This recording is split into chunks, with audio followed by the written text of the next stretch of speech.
Hey friends, back home here in Arizona where it's a cool, dry 115 degrees out, but at least it's a dry heat, right? Let's jump right into your weekly housing and mortgage update with some fresh info on rates, inventory, with some FHA updates, and what's happening with the Fed. Super quick, super clear.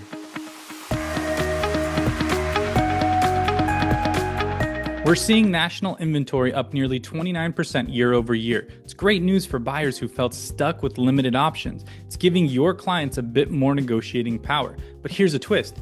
Delistings are also up about 35% compared to last year. For every 100 homes hitting the market, 13 are being pulled off as sellers decide to wait for better rates.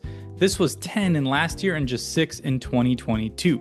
If your buyers are waiting for the perfect home, now's as great a time to watch listings closely as more come online while coaching sellers on some realistic expectation. FHA is eyeing something called buy now, pay later with mortgage underwriting. The FHA is asking for public input on whether buy now, pay later loans should count in mortgage qualifications. These grew fast during the pandemic, especially among younger buyers, but they're not typically reported in mortgage underwriting. They're looking for feedback by mid-August, and FICO is planning to include these BNPLs, the buy now, pay later, in credit scores by late 2025.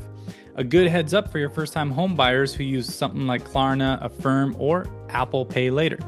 Mortgage rates dipped last week to 6.79% as a national average, the lowest since April, and as a result, refinance applications jumped 7% for the week. It's up 40% year over year.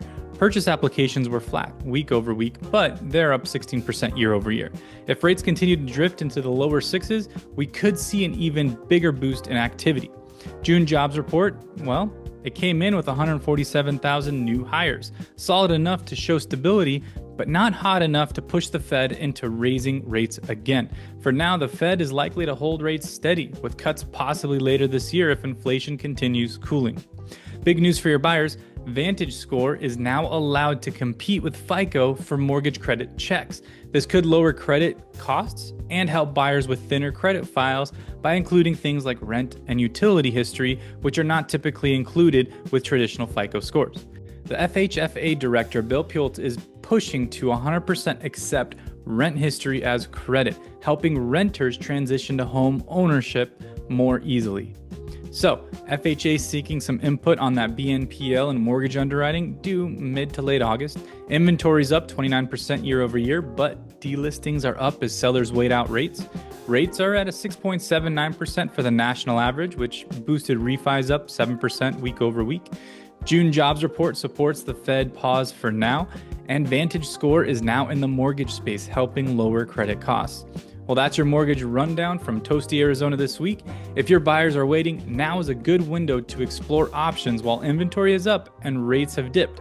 And if you have clients thinking about refinancing, now's the time to review scenarios while rates are cooperating with us. Have questions on strategy or want to walk through what these numbers mean for you or your buyers?